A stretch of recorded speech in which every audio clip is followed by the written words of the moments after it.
undefeated, reigning and defending WBA lightweight champion of the world, introducing Gervonta Davis.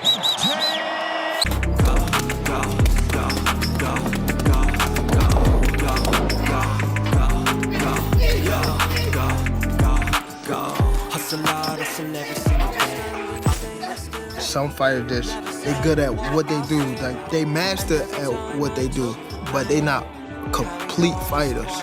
Some guys, the two guys, well, the biggest puncher, I feel, at the 135 will probably be Gervonta Tank Davis. Do you think he has enough power to sustain?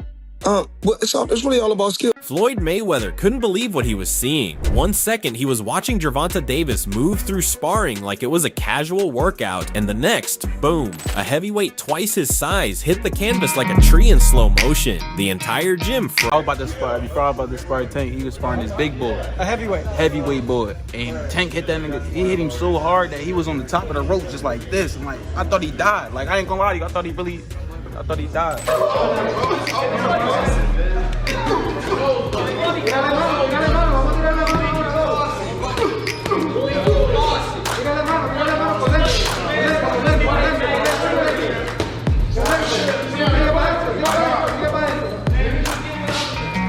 Floyd, usually the calmest guy in any room, had that rare expression that said, hold on, did that really just happen? You could see it, that mix of pride and shock. The same look a scientist gives when his experiment explodes, but somehow works perfectly.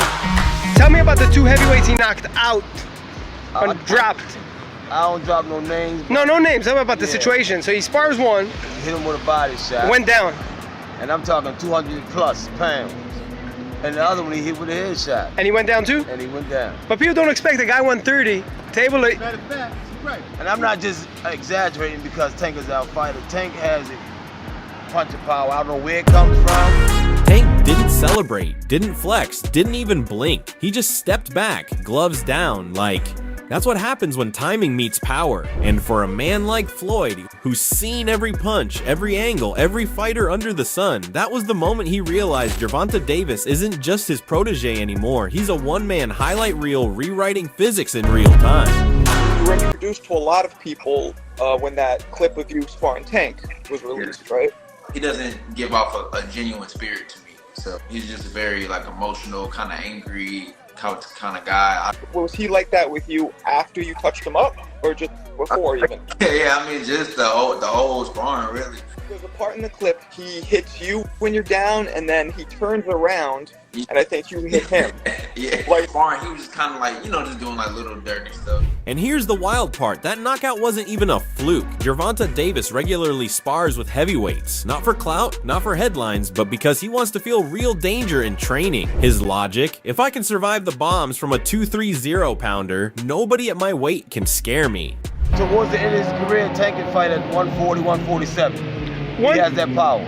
I think he could be multiple champion, maybe in 54. Oh, yeah. Now, one time he went to a gym in Memphis, sparred 4 guys, broke 4 noses in one afternoon. Do you have other examples of things like that Tank did in boxing?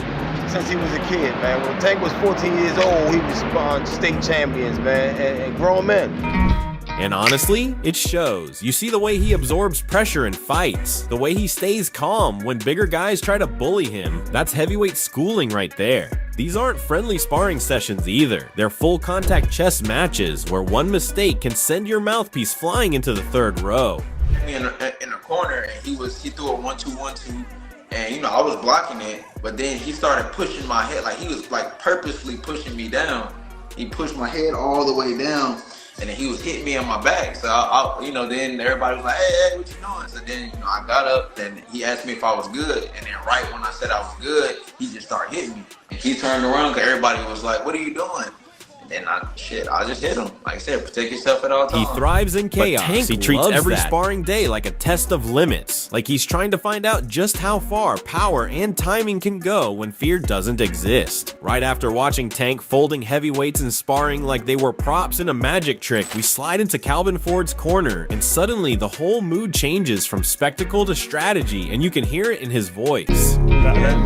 That's my partner, Coach Kenny. I don't look for knockouts. I want to be able to punish him so bad where he look over and say, yo, you're a beast. So, you know, when you're training him, because you know he's got that lights off power, that one where if you don't belong in there with him, you won't belong in there with him. Is that something that you don't work on? It's like that's there already.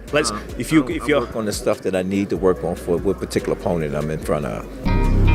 Calvin's not hyping highlight reels or chasing a flashy KO line for the cameras. He says straight up he's training Tank to punish Jake Paul, to make the fight a lesson, not a photo op. That matters, because when the trainer who's built the guy from a kid tells you he's not drilling one-hit theatrics but sustained damage and domination, you have to listen. So here's the hot take: Jake brings eyeballs and chaos, but Calvin's talking old school consequences, pace control, body work, exploitable holes, the things that don't trend on Instagram but absolutely change careers. Do you think he's underrated in that aspect of his game? Not that it matters, but do you think he is?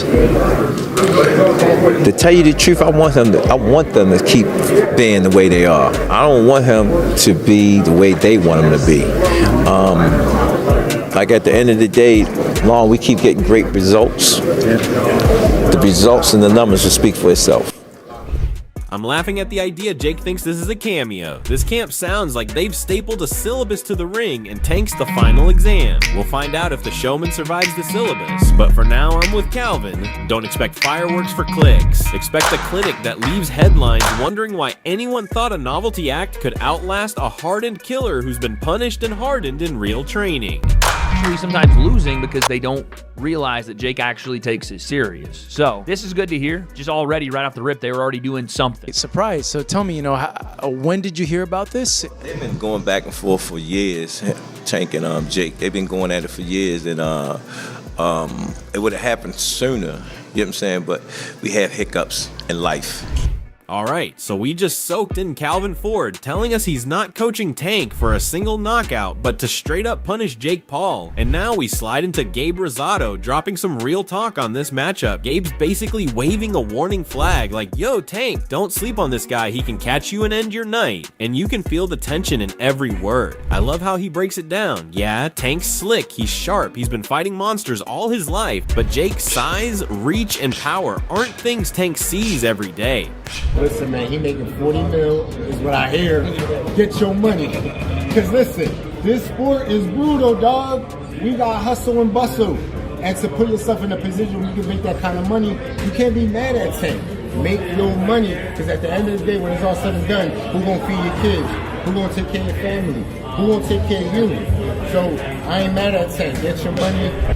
Gabe's perspective is priceless because he's been in Jake's corner, seen the angles, and he's basically saying, Tank, you better respect the science here because one slip and it's lights out. I can't lie, I'm sitting here thinking this is the perfect storm of slick skill versus brute attention-grabbing power. You feel the excitement?